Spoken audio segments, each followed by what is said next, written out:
누가복음 22장 31절로 34절. 오륜교회 이성우 집사님, 성일무역의 앞길을 형통하게 하옵소서. 예물 주셨습니다. 누가복음 22장 31절로 34절. 우리 함께 말씀을 합독하십니다. 시몬아 시몬아, 보라, 사탄이 너희를 밀가부르듯 하려고 요구하였으나 그러나 내가 너를 위하여 내 믿음이 떨어지지 않기를 기도하였노니 너는 돌이킨 후에 내 형제를 굳게 하라. 그가 말하되 주여, 내가 주와 함께 오게도 죽는 데에도 가기를 각오하였나이다. 이르시되 베드로야, 내가 내게 말하노니 오늘 다 굴기 전에 네가 3번 나를 모른다고 부인하리라 하시니라. 아멘. 옆 사람과 서로 인사하십니다. 하나님이 사랑하십니다. 본문 말씀을 가지고 따라합시다. 베드로를 보면서. 오늘 설교 제목입니다. 베드로를 보면서.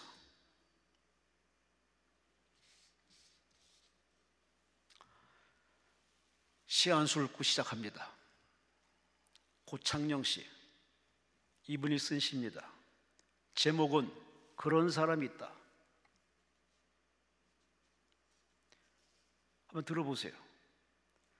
눈으로 보고서야 믿을 수 있는 사람이 있다.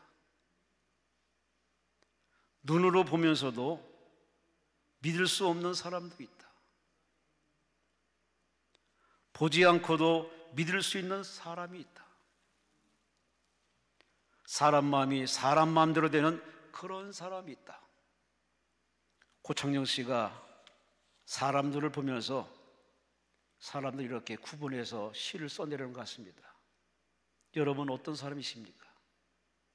이 네 종류의 사람 중에 어떤 사람이십니까? 한자에 그런 말이 있습니다. 타산지석. 타인의 일을 나의 일처럼 거울로 삼는다는 타산지석이라는 이야기가 있습니다. 다른 사람의 돌이라도 이로써 옥을 갈 수 있다 하는 뜻에서 유래된 말인데, 돌은 소인이고 옥은 군자입니다.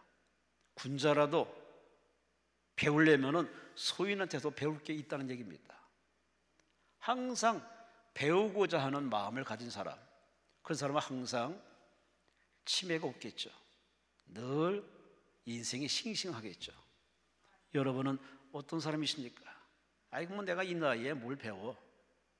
대접받는 게 내 나이지. 요즘 시대는 좀 거꾸로 하는 것 같습니다.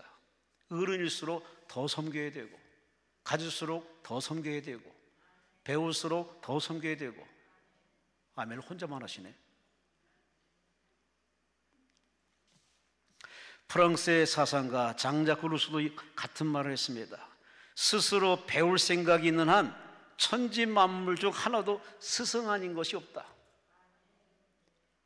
사람에게는 3가지 스승이 있는데, 첫째는 대자연, 두 번째는 인간, 세 번째는 모든 사물. 맞아요. 대자연을 통해서 별 수 없는 인간, 흙먼지 같은 인간, 사람을 통해서 나는 저런 사람 되지 말아야지. 나 저 사람처럼 돼야지. 하나의 사건을 보면은 그 사람만 보이는 게 아니라 그 사람을 대할 나의 모습도 볼 수 있죠. 이래저래 우리는 배움의 연장선입니다. 그런데 이것 가지고는 안 되죠. 장자크 루소는 그냥 이것만 얘기했지만 우리 신앙인들은 이것 갖고는 힘듭니다. 우리가 진실로 우리의 참 스승은 오직 하나님. 할렐루야. 하늘 영광 버리시고 낮고 찬란 저와 여러분을 구원하기 위해 오신, 바로 친구로 찾아오신 예수님, 목자로 오신 예수님, 그분이 여러분을 세상 끝날까지 함께 했다는 약속을 가지고 저 십자가에서 완성하신 예수님. 그러니 우리 그 예수님을 늘 나의 구세주로, 나의 스승으로, 나의 주로 모시면은 그분 여러분에게 가는 길 가르쳐 주시고 해야 할 일 가르쳐 주시고 그 일을 해내도록 하는 여러분에게 복도 허락하시죠. 그래요, 우린 복 중에 여러 가지 복이 있지만 진짜 참 복은, 찐 복은 바로 그분과의 만남입니다.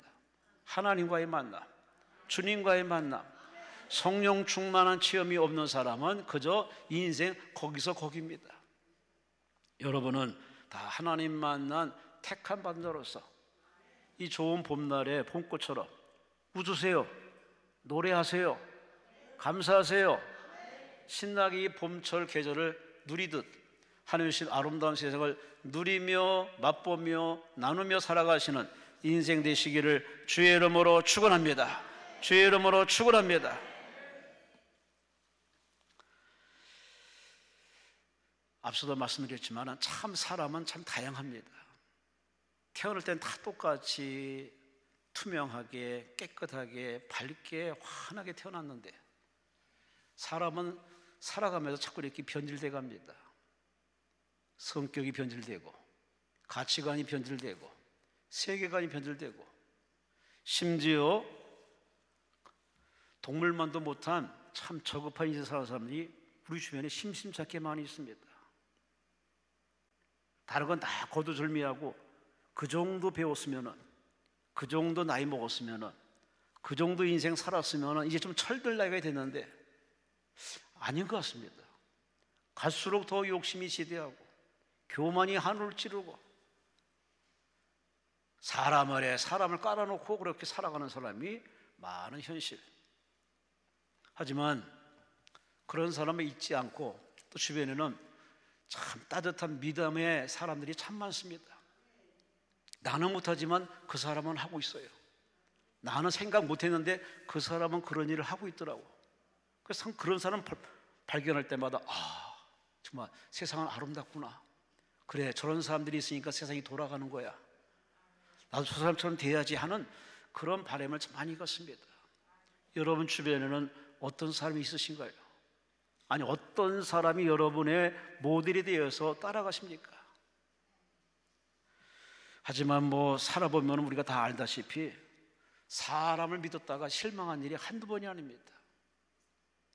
헤어짐도 다 사람의 겉모습, 변화되지 못하는 그 모습에 꽉 막힌 벽 때문에 헤어지고 다투고 살인, 각종 사건이 일어납니다. 사람은 사람일 뿐입니다. 사람은 믿음의 대상이 아닙니다. 사람은 그저 바라보고 내가 도울 수 있으면 도와주고 협조하고 같이 걷는 동행자이지 결코 사람이 주인이 아닙니다.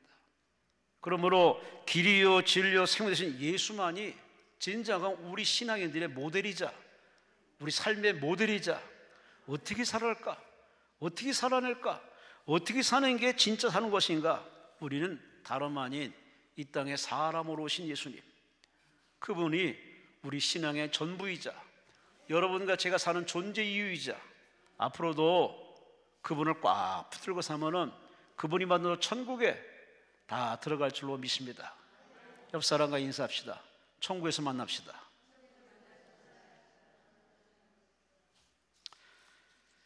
중국이 자랑하는 만리장성, 높이가 9m, 너비가 5m, 길이가 무려 5,000km.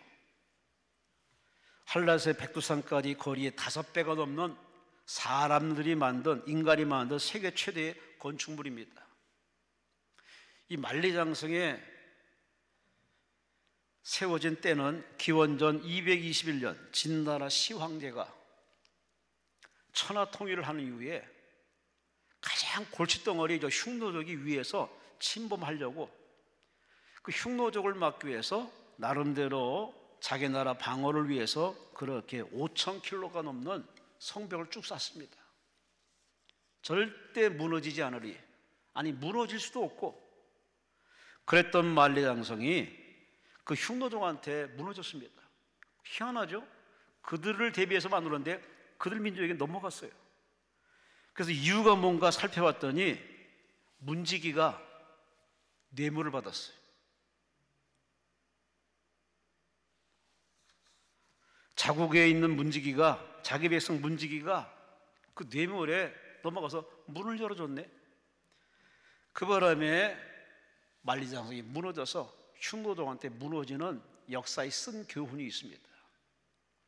과학을 신봉하고 헛된 걸 신봉하고 돈을 의지하고 기타 등등 이렇게 사람들은 참 유치합니다. 그 한 사건이 나라를 망치고 국민들에게 아픔을 준다는 사실을 역사적으로는 그렇게 누누이 우리에게 보여주지만 우리는 역사를 공부하고 사건을 통해서 그렇게 혀만 찰 뿐이지 나는 그러지 말아야지, 나는 그렇게 살지 말아야지, 타산지를 삼아서 그걸 옥처럼 생각하는 마음을 가지고 그렇게 보석으로 만드는 이런 당금질의 그런 민족성을 가지고 살아야 되는데 과연 그러냐 그 말이에요. 요즘 돌아가는 상황을 보면은 아닌 것 같습니다. 나와는 상관없고 그건 나와 상관없고 나는 돈만 있으면 되는 거고 통장에 돈만 있으면 되는 거고 그런 현실주의자가 참 많은 것입니다. 이런 개인주의, 이기주의가 팽배한 시대, 이런 신문이나 뉴스를 보면서 참 씁쓸합니다. 아니 그들을 이제 다 내려놓고 그럼 그들을 바라보는 우리는 어떨까? 여러분과 저는 어떨까? 우리 이 자리 다 이렇게 예배드리고 찬송하고 하나님의 말씀을 듣는데 과연 나는 하나님 앞에 하나님이 나를 볼 때 뭐라고 말씀할까?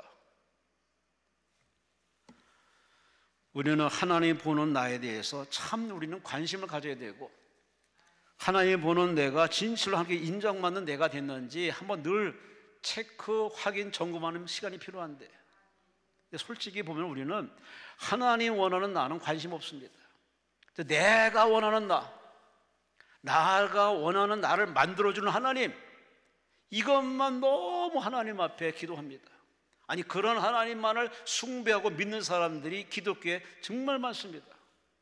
내가 원하는 하나님, 내가 바라는 대로 원하는 대로 기도하는 대로 마구마구 지원해주고 이렇게 채우시는 하나님을 선호하고 그런 하나님만 찾으려고 성경을 뒤적거립니다. 아니 그런 하나님 앞에 무모하게 그냥 터진 게 입이라고 기도합니다. 과연 그런 하나님이 계실까? 성경 어디 봐도 그런 하나님은 없어요. 우리는 다 태어났을 뿐이고 살아가야 할 운명이고 살아내야 할 사명자이지 그 이상도 그 이하도 아닙니다. 근데 우리는 언제부턴가 우리 신앙이 자꾸 현실화되는 것 같습니다. 이래야만 되고 이만큼 해야만 된다는 자기 어떤 기준이 되어 있는 것 같습니다. 여러분 착각하지 마시 바랍니다. 천국은 나의 노력으로 하는 것이 아닙니다. 구원은 나의 힘으로 되는 것이 아닙니다. 나의 선행과 자비와 노력과 착함으로 인해서 천국 가는 것은 아니라는 사실, 우리는 설교 말씀을 그렇게 들었음에도 불구하고 언제부턴가 자꾸 우리 신앙이 행위를 강조하고 열매를 강조하고 어떤 마일리지를 참 강조합니다. 근데 아닙니다. 절대 아닙니다. 천국은 믿음으로 갑니다. 용서는 회개하는 자가 용서받습니다. 성경대로 들어가시, 성경 속으로 들어가서 성경대로 믿는 여러분 되시기를 주의 이름으로 축원합니다. 주의 이름으로 축원합니다. 다시 한번 제목을 따라합시다. 베드로를 보면서. 왜 설교 제목을 이렇게 정했느냐? 설교를 들어보면 알거든요. 오늘 본문의 주인공은 베드로입니다. 예수님이 베드로를 보면서 하신 얘기입니다. 지금 상황이 예수님이 겟세마네 동산에서 지금 예수님이 참 기도하기 전에 지혜들에게 이렇게 마지막 얘기를 할 수 있을까? 마지막 미팅의 시간입니다. 나는 간다. 나는 붙잡힌다. 나는 죽는다. 그러나 나는 다시 살아난다. 예수님이 아무리 설교해더라도 지혜아들은 듣고 싶은 얘기만 들었습니다. 그 듣고 싶은 얘기가 뭐냐? 복 준다, 예루살렘을 내가 점령해서 나를 구원한다, 그런 생각은 없고 예수님 그 첫 마디에 충격받았습니다. 나는 잡힌다. 나는 죽는다. 와, 예수만 믿고 살아왔는데, 예수만 바라보고 살아왔는데, 다 버리고 예수를 따라왔는데 그 예수님이 잡힌다, 죽는다는 그 소식에 제 아들은 멘붕에 빠졌습니다. 충격에 빠졌습니다. 다른 사람들은 설왕설래적에 올 본문에 베드로인 사람은 역시 베드로입니다. 왜 예수님께서 베드로를 그렇게 관심 있게 지켜보고 그를 콜했는지가 성경에 드러나고 있습니다. 그는 말합니다. 예수님이 어딜 가든 나는 따라갑니다. 옥에 가도 갈 것이고 예수님이 죽으면 나도 같이 죽을 것입니다. 역시 갈릴리 바다에서 고기 잡았던 그 성격과 그 억양의 어투가 그대로 표현됩니다. 다혈질, 급한 성격, 생각하면 바로 말할 수밖에 없는 성격. 그래서 오늘 시몬 베드로가 이렇게 예수님 앞에서 마치 다른 제자 들으라는 식으로 나는 너희들처럼 도망치지 않아. 나는 옥에도 가고 죽는 데도 갈 것이다. 아주 호언장담합니다. 예수님 들으라고, 하늘이여 들으라고 그렇게 아주 호언장담했던 이 시몬 베드로, 그 시몬 베드로를 보면서 여러분 자신이 보이지 않습니까? 여러분이 보이지 않습니까? 우리는 베드로를 보면서 그래 베드로는 그랬어 라고 이렇게 자기를 뚝 떼놓고 보는데 이 사람은 성경을 보는 관점이 정말 잘못된 겁니다. 성경은 베드로 얘기가 아닙니다. 베드로는 얘기를 통해서 여러분을 얘기하고 있습니다. 나에게 주시는 메시지입니다. 너는 어떠냐 그 말입니다. 베드로를 쳐다보신 예수님께서 저 여러분을 쳐다보고 있습니다. 베드로의 말씀에 감동받은 예수님께서 바로 여러분이 입에서 나오는 그 말과 행위에 감동받고 있습니다. 그런데 우리는 과연 베드로의 이 말을 예수님이 그래 너밖에 없다라고 했으면 얼마나 좋았을까? 근데 예수님께서는 그의 말을 들은 게 아닙니다. 그의 액션에 감동한 게 아닙니다. 그의 미래를 보고 있습니다. 잠시 후에 될 일을 보고 있습니다. 왜? 예수님은 하나님이시기 때문에. 하늘 영광 모르시고 낮고 천에 이 땅에 오신 분은 인간으로 오셨지만 그분은 본래가 하나님이십니다. 천지만물을 창조하시고 전지전동 무소부지하시는 그분이 척 보면 알지 말을 듣는 게 아니라 그 말을 하는 그 사람의 장래를 뒤다보고 있습니다. 그 영혼을 살피신 예수님이 첫 마디가 시몬아 시몬아 네가 사탄에게 시험 당할 텐데 네가 시험에 낙방하지 않도록 내가 너를 위해서 기도했다. 내가 너를 위해 기도했다. 그래도 시몬은 거품 불고 계속 자기 자랑하고 자기 자만심을 드러내 표현하고 있습니다. 예수님께서 보다 못해서 네가 오늘 닭 울기 전에 3번 나를 부인할 것이다. 와, 참 성경을 읽으면 읽을수록 이게 남 얘기가 아니에요. 나는 안 그럴 거야. 나는 그럴 수 없어. 나는 절대 그럴 사람이 아니야 라고 우리는 자기를 극히 자신감을 갖는데, 물론 그런 자신감도 좋습니다. 그러나 베드로를 보시는 예수님, 그분이 여러분을 보고 있습니다. 예배드리는 여러분, 기도하는 여러분, 하나님 앞에 기도하면서 뭔가 되기를 꿈꾸는 여러분을 지켜보고 있습니다. 오늘 베드로를 보면서 우리는 3가지의 잊지 말아야 할, 꼭 들어야 할 교훈의 메시지를 함께 듣고자 합니다. 오늘 시몬은 그야말로 예수님 면전에서 보기 좋게 실패했습니다.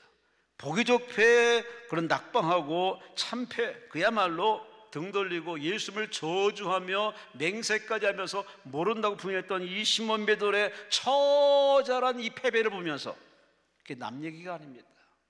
참 신앙생활 어렵습니다.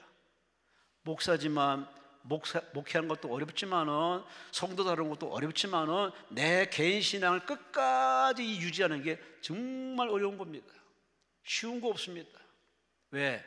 사람이라는 이 3차원적인 육체의 틀에 갇혀 있다 보니까 늘 이게 경건하며 거룩하며 선하며 착하며 의로운 걸 추구는 하지만, 그럼 몸이 중력처럼 계속 끌어잡아 당깁니다. 뭐 그렇게 호들갑 떨고 뭐 그렇게 열광적으로 믿냐고.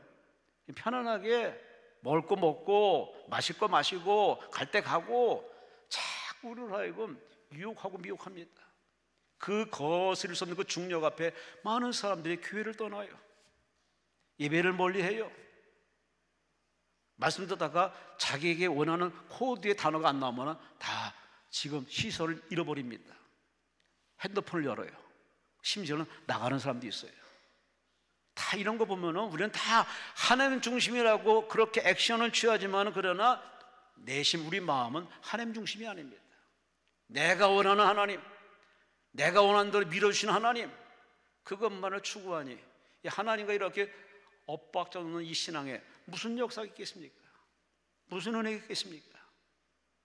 안 나오는 것보다 예배당에 나오는 게 좋은 것이고, 예배 안 드리는 것보다 예배 드리는 게 중요한 것이고, 기도 안 하는 것보다 하는 게 중요하지만, 그러나 하나님 우리에게 묻습니다. 왜 하냐고, 왜 예배 드리냐고, 왜 나한테 왔냐고 그분은 묻고 계십니다.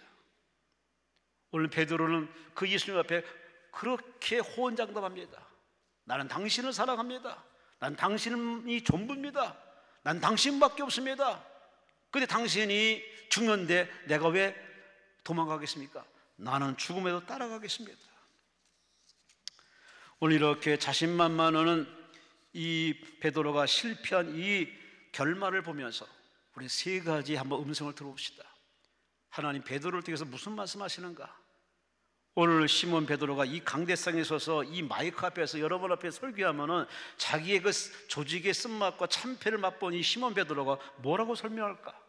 그는 이렇게 설명할 겁니다. 첫째, 신앙의 시작은 자신을 자신하지 않고 자신을 내려놓는 것이라고. 자기 자신을 자신만만하게 여기지 않고 자기 자신을 내려놓고 부인하는 게 신앙의 첫걸음이자 시작이라고. 아주 중요한 대목입니다. 근데 이 시몬이라는 사람은 예수를 따라왔지만은 자기 자신을 내려놓지 않습니다. 여전히 자기는 자기고 몸만 따라오고 있습니다. 그랬던 사람이 오늘 33절 34절 말씀에 내가 주와 함께 오게도 죽는데도 가기를 각오했습니다. 아무리 얘기했지만은 예수님은 그 말을 보는 것이 아니라 그 사람의 속을 들여다보고 있습니다. 여러분, 우리 주변에 여기저기 무너지는 사람들의 그런 소리를 많이 듣고 있습니다.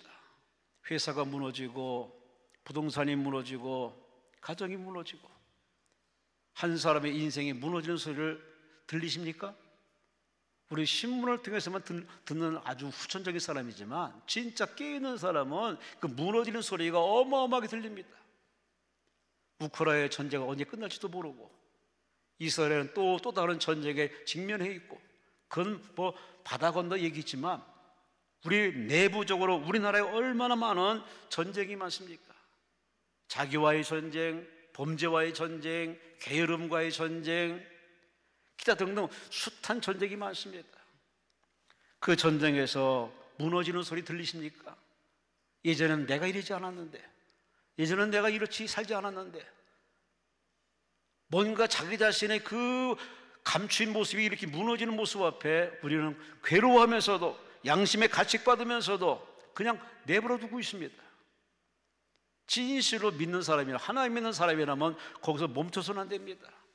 그 무너지는 그 아픔을 가지고, 무너진 가정을 가지고, 무너진 신앙 가지고 우리는 주님께 찾아와서 도움을 청해야 됩니다.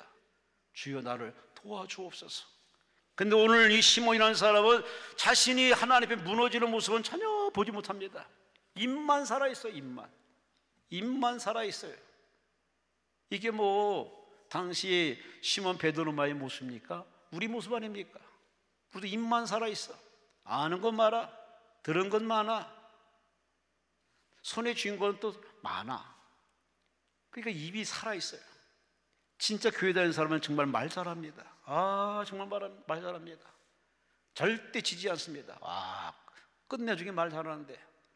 그렇지만 말보다 중요한 것은 바로 마음이고, 그 마음이 바로 행동 나타나는 게 중요한데, 여러분은 이 시몬처럼 말만 앞세우는, 말만 하는 립서비스의 그러한 신학에 머물지 마시고 진짜 주님과 따라가는, 동행하는, 주님 닮는, 주와 함께 걸어가는 인생 되시기를 주의 이름으로 축원합니다.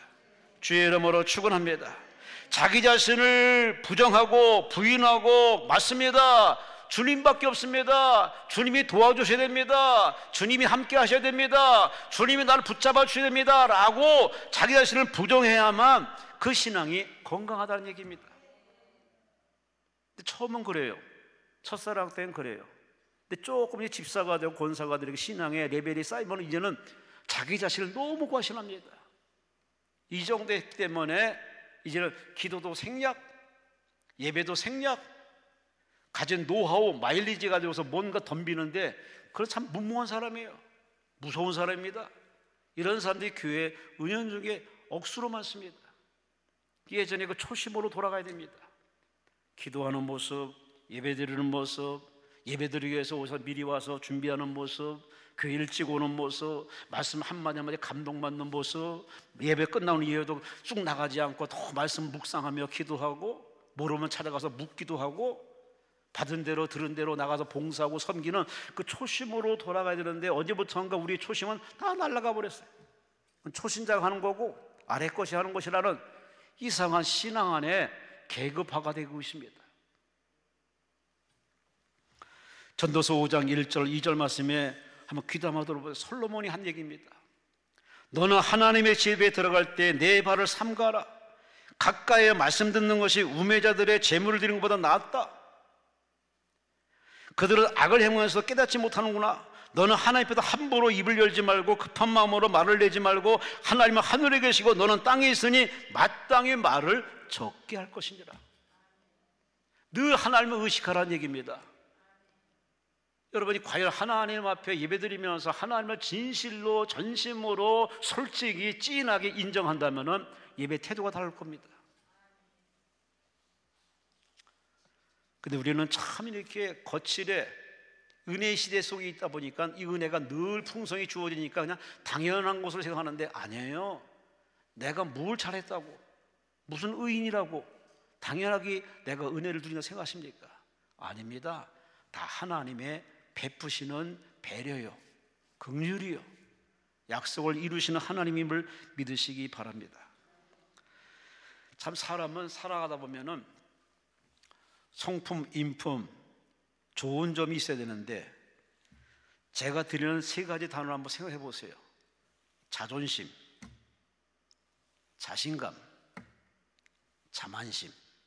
이 세 가지 어떻게 보면 같은 말인 것 같은데 내용상으로 들어가면 좀 다른 말입니다. 들어보세요. 자존심, 남에게 굽히지 않냐고 스스로 품위를 지키는 마음. 자존심 필요하죠. 두 번째, 자신감, 자신이 할 수 있다는 믿음, 자신감이 있어야죠. 마지막, 자만심, 자신의 일을 스스로 남들에게 뽐내고 자랑하는 마음, 자만심. 첫 번째, 자존심 있어야겠죠. 자신감 있어야겠죠. 그런데 살다 보면은 여기서 머물지 않고 자만심에 빠져가지고 나 아니면 누가 하겠어? 나밖에 없어. 나는 긍정이고 너는 부정이야. 항상 이런 식으로 이분법으로 생각하는 묘하게 사람들이 묘하게 변화됩니다. 여러분은 어떤 모습이십니까? 끝까지 투명한 사람이십니까? 집에서나 일터에서나 예배 드리는 모습이나 예배 후에 일상에 돌아가는 모습이나 항상 이렇게 투명하고 같은 모습으로 동일시한 모습으로 살아간다면요 진짜 신앙생활 잘하는 사람일 겁니다. 근데 두 얼굴의 그 사나이라 그 영화처럼 얼굴이 다른 사람 많습니다. 그렇게 서로 이렇게 안팎에 다른 사람이 참 많습니다. 겉의 모습도 참 중요하지만 그 마음이 이런 자만심으로 꽉 차 있어가지고 남 앞에 입이 좀 절제도 하고 좀 기다리지도 못하고 그냥 입으로 다 쏟는 사람들이 많은 그런 성격의 무난 부분이 많은 사람들을 많이 봅니다. 오늘 시몬이 그랬던 사람이에요. 적어도 나는 예수님의 수지자야. 예수님이 나를 사랑해. 그분이 내게 말해 너한테 총무요새를 준다. 네 이름에 교회를 세울 것이다. 와, 이보다 더 축복이 어디 있습니까? 다른 제자에게 이런 말을 한 적이 없네. 유일하게 시몬 베드로에게 너는 베드로다. 주는 그리스도요. 살아야 하나님이란 그 말 한마디에 해가지고서 어마어마한 축복받았습니다. 그게 늘 잊혀지지 않습니다. 그러면 그런 축복 받았으면 축복받는 그 품위와 내용이 갖춰져야 되는데 그는 그냥 들은 것 뿐이었습니다. 말만 속빈 강정처럼 겉만 번지로 했습니다. 그런 시몬을 아주 하나님께서 더 사람 만들기 위해서 그로 하여금 실패를 맛보게 합니다. 참패를 맛보게 합니다. 조직의 쓴맛을 보게 하십니다.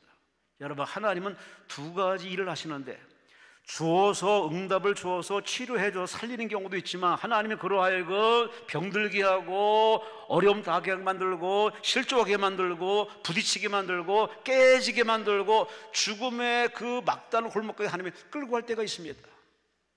죽이는 게 목적은 아니죠. 철들게 하기 위해서, 사람 만들기 위해서. 미국 사람들이 좋아하는 대통령이 하나 있죠. 에이브라함 링컨. 왜 이 사람을 좋아할까? 이민규 씨가 쓴 생각의 각도라는 그 책에서 이 에이브라함 링컨에 대해서 이렇게 한 단면을 소개합니다. 어떤 상원의원이 링컨에게 당신 아버지는 구두수송공 아니냐 하면서 은연중에 빗대어서 조롱을 합니다. 그랬더니 에이브라함 링컨이 이렇게 얘기합니다. 고개를 숙여서 감사합니다. 의원님, 한동안 잊고 지냈던 제 아버지를 떠올리게 해주셔서 정말 감사합니다.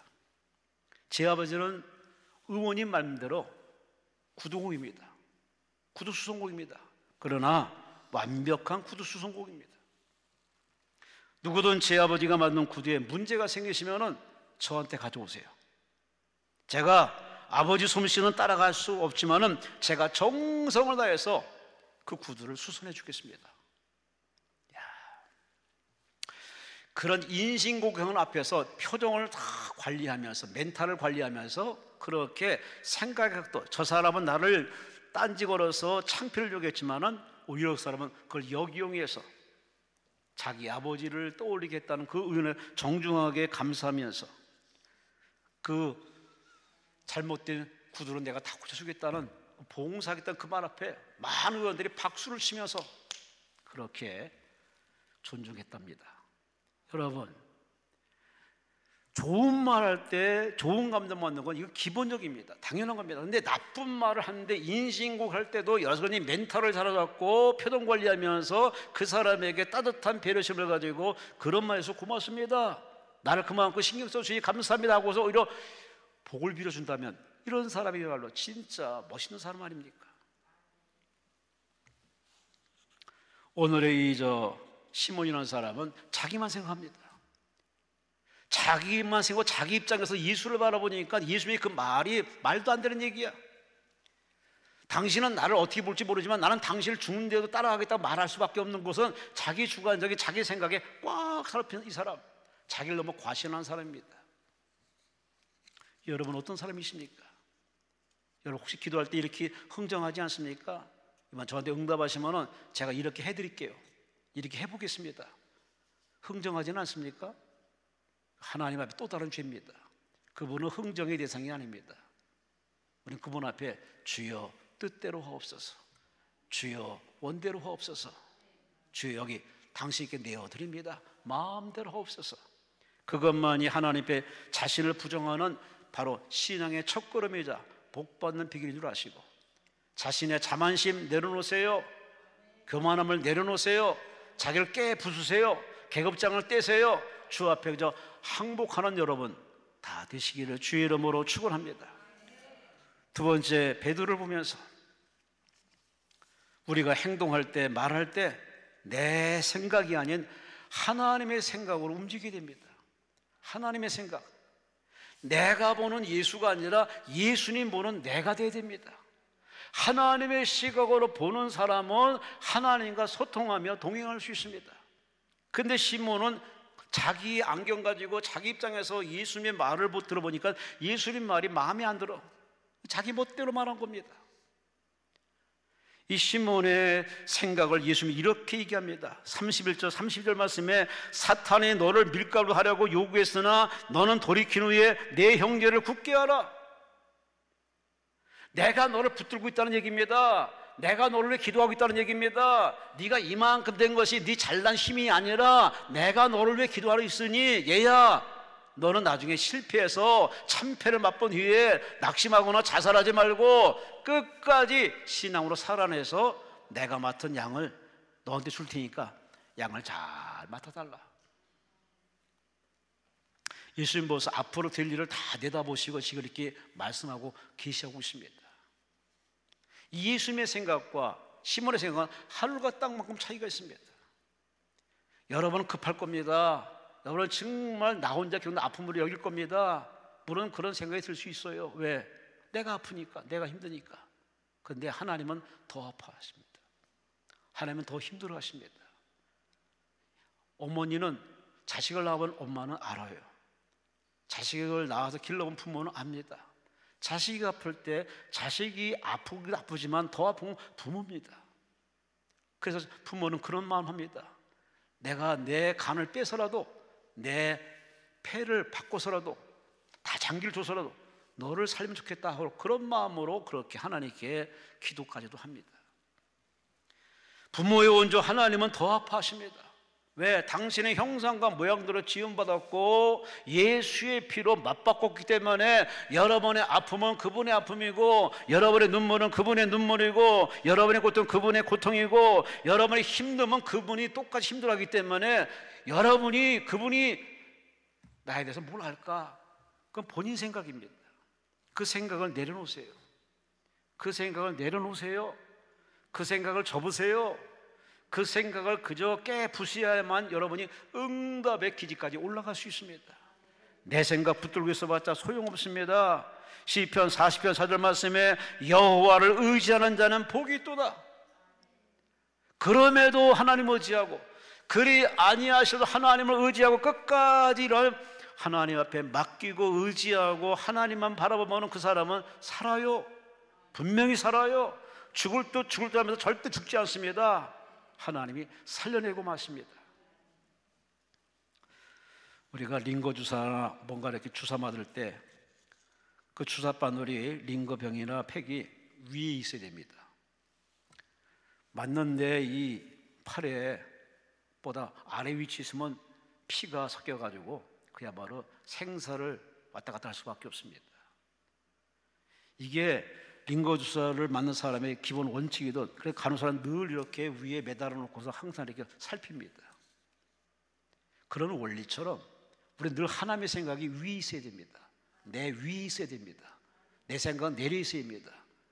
왜? 우리는 하수고 그분은 창조주고 나는 그분이 태어난 존재고 그분이 모든 길을 지고 있기 때문에 당연히 그분 앞에 우리는 이렇게 기도해야 됩니다. 주여 말씀하옵소서. 주여 내게 지시하옵소서. 주여 내게 결제를 원합니다 라고 하나님의 생각, 하나님의 뜻을 접수, 결제받기 위해 하나님 앞에 금식기도, 철학기도, 작기도, 새벽기도 하는데 과연 이렇게 기도에 올인하고 계신지. 이사야 55장 8절 9절에 뭐라고 했습니까? 내 생각이 너희 생각보다 다르다. 내 길이 너희 길과 다르다. 여호와의 말씀이니라.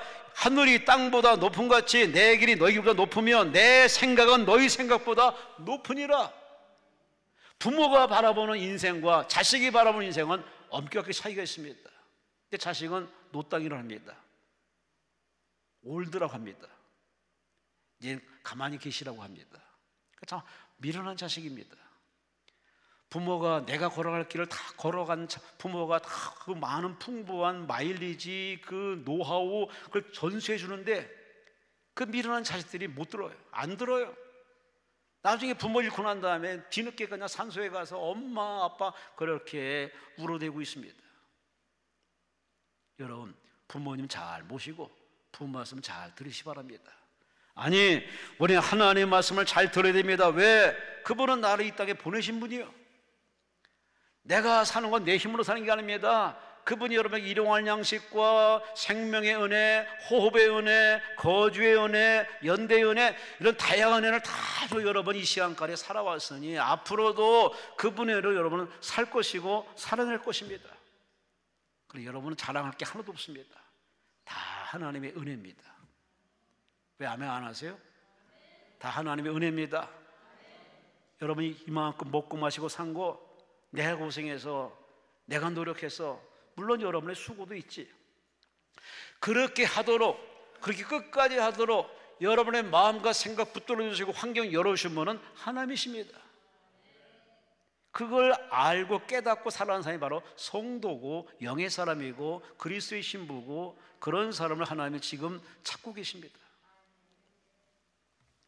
마태복음 9장 4절에 예수님께서 그 생각을 하시고 이르시되 너희가 어찌하여 마음에 악한 생각을 하느냐. 예수님은 항상 여러분의 외모나 신장이나 보여주는 것에 관심 없습니다. 그것을 어떻게 바라보고 어떻게 생각하며 무슨 말 하는지 그 내용, 그 마음을 지켜보고 계십니다. 예배 드리면서 말씀 드리면서 여러분이 무슨 생각 가지고 말씀을 듣는지 하는 그런 생각을 지금 엿보고 계십니다. 생각이 하나님과 코드가 맞는 사람은 하나님 여러분에게 문제를 해결해 줄 겁니다. 병도 낫게 할 겁니다. 약속을 이루어 줄 겁니다. 문제는 하나님의 말씀을 머리로는 인지하는데 내 생각이 여전히 꺾여 있어요. 편협되어 있어요. 저급해. 그런 유치찬란한 내 생각만 붙들고서 하나님 바라보니 이게 마음에 안 들어. 설교가 마음에 안 들어. 내키지가 않아. 그 얼굴의 표정이 영 떨떠름한 표정 지고 있어요. 어떻게 잘하냐고요? 저도 예전에 그랬거든요. 아이고 그걸 설교라고 하시네. 아유, 정말 기도 준비 안 하셨네? 준비를 안 하셨네? 뭐 그런 말까지 해봤어요. 겁도 없이. 듣는 하나님 앞에 겁도 없이 그런 말 마구마구 했는데 이게 정말 잘못한 겁니다. 늘 우리의 말을 듣고 계십니다. 우리의 생각을 다 듣고 계십니다.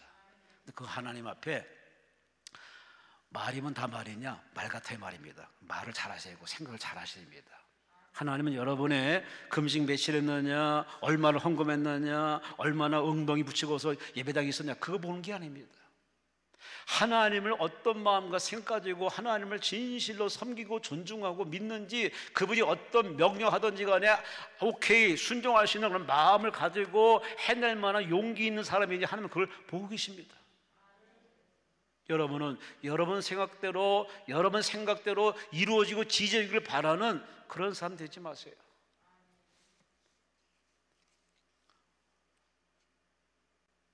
제게 어떤 분이 찾아왔습니다. 여차여차해서 듣다 보니까 제가 상당히 좀 그랬습니다. 기분이 별로 안 좋았습니다. 당신이 결정한 데에서 내가 응해 주길 바랬던 겁니다. 지지해 주길 바랬더라고요. 상담을 들으면서 기분이 좀 나빴습니다. 원래 상담자는 그렇게 자기 결정 가지고 와서 자기 결정한 거에서 그렇죠? 이게 하나님이 원하는 것일 거죠? 라고 이렇게 자기 지지에 손들어주길 바라는 사람들이 은연중 많은데 그건 상담의 기본이 안 된 사람이에요. 그러니까 제가 너무 기분 나빠서 기분 나쁜 표정 지을 수는 없고 당신 원하는 대로 하시라고.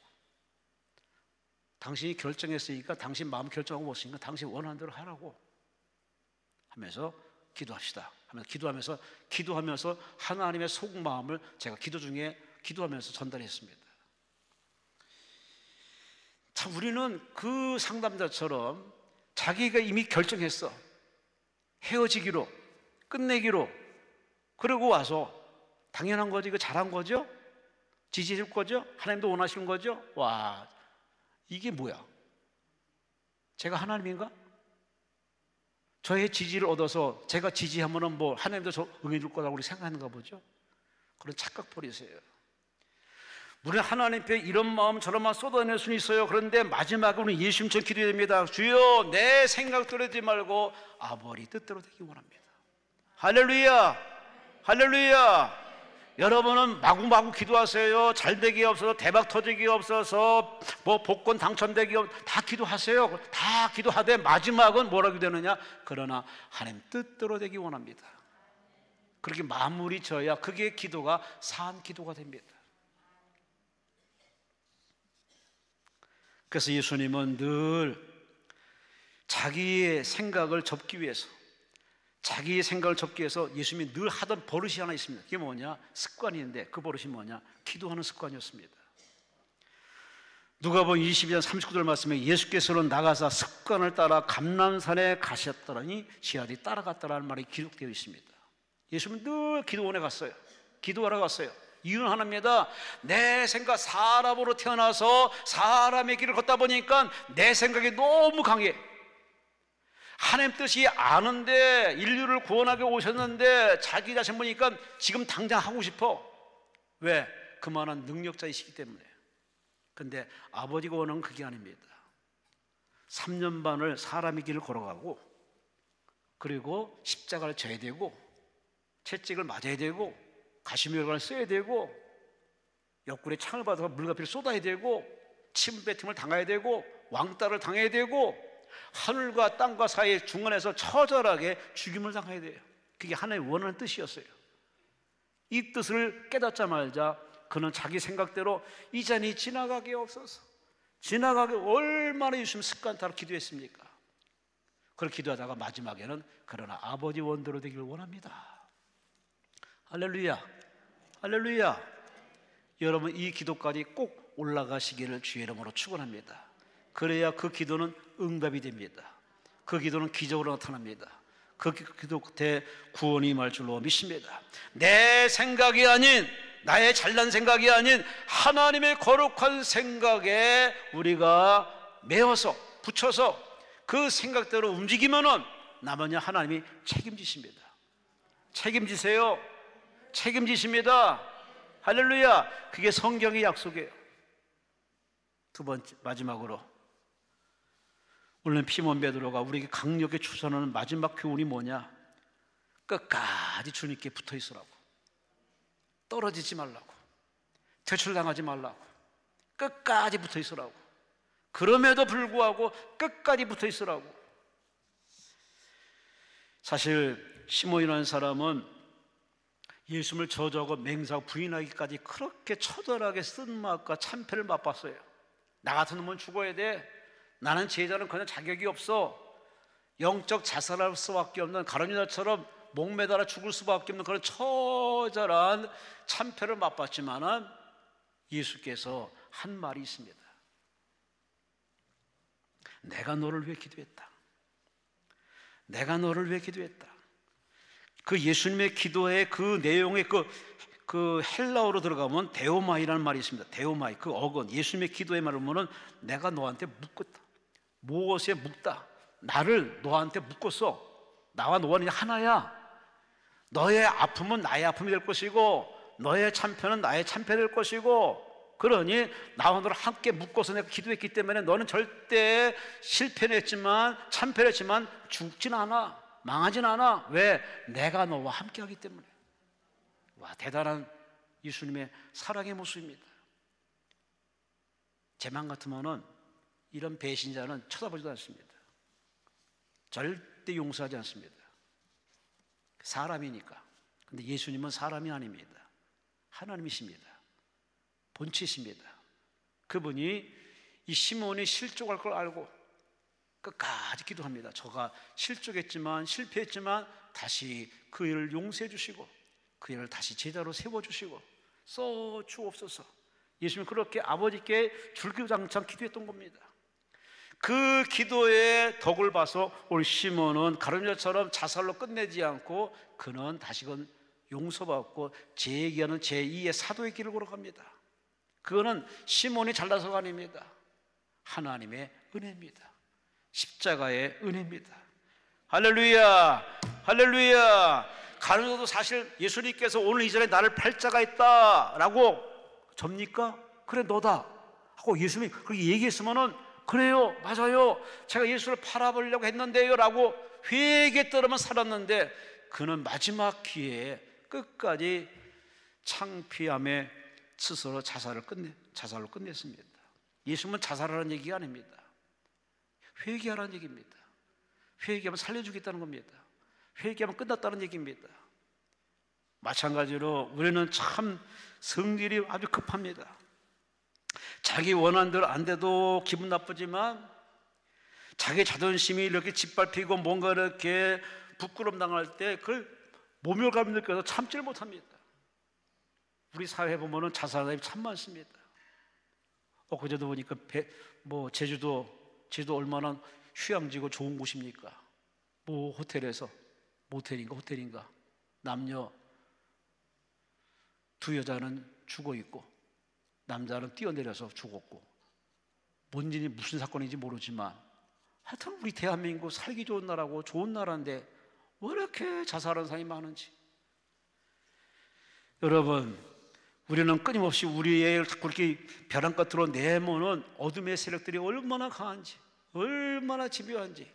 너는 죽어도 돼, 넌 죽어도 사회는 너에 관심 없어, 넌 죽어도 괜찮아, 죽으면 더 좋은 데가, 이렇게 자꾸 거짓말로 사기치고서 우리 사람들을 죽음으로 내몰고 있습니다.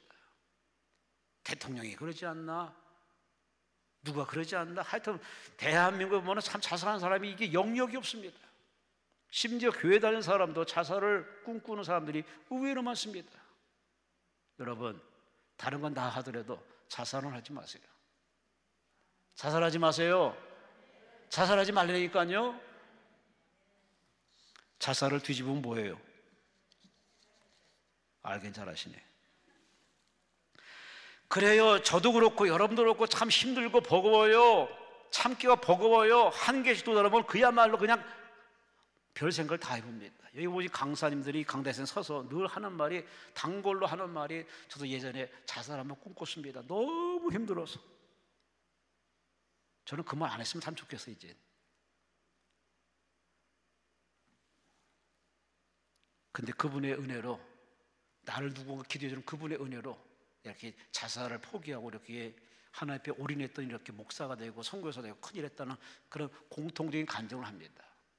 그래요, 삶이 힘들면요 자살을 생각할 수밖에 없어요. 이 시몬도 마찬가지입니다. 이 참 그토록 신복했던 예수님을 앞에 그냥 면전에 대놓고서 나 저 사람 모르고, 나 저 사람을 저주합니다, 저 사람은 상관없습니다, 이런 말 하고 나니 너무 이거는 자신감이 왕창 무너졌기 때문에 그는 자살을 꿈꿀 수도 있었습니다. 그런데 예수님이 그를 척 보는 순간에 그런 회개가 터졌습니다. 눈물보가 터졌습니다. 울고불고 회개했습니다. 그 바람에 예수님이 찾아와서 베드로에다 용서해 주시고 제2의 인생을 허락해 줬습니다. 그것을 맛본 시몬이 말합니다. 여러분, 어떤 경우에도 자살을 꿈꾸는 상황에도 자살하지 마세요. 자살하면 지옥 갑니다. 자살하지 마세요. 하나님께서 여러분이 자살하는 게 아니라 사는 게 뜻이니 끝까지 살아남으시라고, 붙어 있으라고, 예수께 붙어 있으라고, 주 안에 거하라고, 말씀 안에 거하라고, 말씀 붙들고 버티라고. 요한복음 15장 4절에 말합니다. 내 안에 거하라, 나도 너희 안에 거하리라. 가지가 포도나무에 붙어 있으면은 스스로 붙어 있지 않으면 열매를 맺을 수 없나니 너희도 내 안에 있지 않으면 그와 똑같으리라. 여러분, 신앙생활 잘하는 거는 그냥 예수께 붙어 있는 겁니다. 끝까지 붙어 있는 겁니다. 또 밀어도 붙어 있는 겁니다. 할렐루야. 그 정도의 신앙의 근력 가지고 살아가시기를 주의 이름으로 축원합니다. 주의 이름으로 축원합니다. 특히 지금은 진짜 말세입니다. 사이먼스 TL UN 기후협약 변화협약 사무총장이 이런 말을 했더라고요. 앞으로 2년이 지구를 구하는 데서 매우 중요한 때입니다. 기후협약에 좀 동참해 주시고 더 강행해서 탄소 배출을 좀 자제해서, 그래야 이 지구촌이 살 수 있습니다. 이렇게 얘기해도 그 얘기가 그냥 허공치는 소리로 다 이렇게 들리고 바람에 다 날아가고 있습니다. 관심 없어요. 러시아는 어떻게든지 끝내 전쟁에 이기려고 기를 쓰고, 북한은 끝까지 살아남으려고 계속 싸우고, 이 지구촌 하여튼 포기를 모릅니다. 너 죽고 나 살자 그런 식으로 싸우고 하는데, 지금 이 지구촌에 진짜 심각한 건 뭐냐? 그게 문제가 아니에요. 마태복음 24장 2절 이하에 이렇게 말합니다. 세상 끝에 무슨 일이 일어나겠습니까? 그랬더니 예수님이 이렇게 말합니다. 내가 그리스도라 하는 사람이 많이 등장할 것이다. 난리와 난리 소문이 일어날 것이다. 민족이 나라가 대적할 것이다. 기근이 많을 거다. 지진이 일어날 거다. 이건 끝이 아니라 재난의 시작이다. 불법이 성할 것이고 사람의 식을 것이니, 44절에 말합니다. 그러니 준비하고 끼어 있어라. 따라합시다. 준비하고 천국 갈 준비하고 끼어 있어라. 할렐루야. 할렐루야. 앞으로도 만만치 않을 겁니다. 힘들 겁니다. 말세지만은 더 힘들 수밖에 없습니다. 그러나 성경에 분명히 얘기했습니다. 너희가 감당하지 못할 시험은 없다. 그분이 다 피할 길 열어준다고 하셨으니 우리가 기대고 의지할 것은 세상이 아닙니다. 권력과 조직이 아닙니다. 헛된 것을 의지하지 마시고 우리가 자녀나 안자나 기대고 의지할 건 오직 하나님. 하나님, 그분 품 안에 꽉 이렇게 기대고 그분을 꽉 붙잡고 그분을 놓지 마세요. 그분의 말씀을 놓지 마세요. 기도의 끈을 끊지 마세요. 예배를 멀리하지 마세요. 성령 충만을 사모하세요. 할렐루야, 할렐루야. 우리의 가야 할 저 천국 바라보고 제발 이 땅에 마음 뺏기지 마시고 미혹에 넘어가지 마시고. 이 베드로의 모습은 바로 나의 모습입니다. 여러분과 저의 모습입니다. 오늘 베드로의 실패는 우리의 실패요. 베드로의 죄는 바로 우리의 죄입니다. 오늘 베드로를 보면서 그저 멀리 강 건너 보듯이 그렇게 보지 마시고 나도 그러한 약한 부분이 있음을 아시고 이제 앞으로는 여러분 자신을 하나님 앞에 들내지 마시고 자신을 부정하세요. 나는 부족한 사람입니다. 나는 무지합니다. 나는 죄가 많습니다. 나는 연약합니다. 주여 나를 도와주옵소서. 하나님의 뜻은 하나님의 생각을 묻기 위해서 더 기도에 올인하시고 무엇보다도 그분 안에서 어떤 길로 이끌더라도 당황하지 마시고 도망치지 마시고 자살하지 마시고 끝까지 하나님의 말씀 붙들고 기도로 버텨내서 이 땅의 삶을 잘 완주하고 다 천국에 들어갈 수 있기를 주의 이름으로 축원합니다. 주의 이름으로 축원합니다.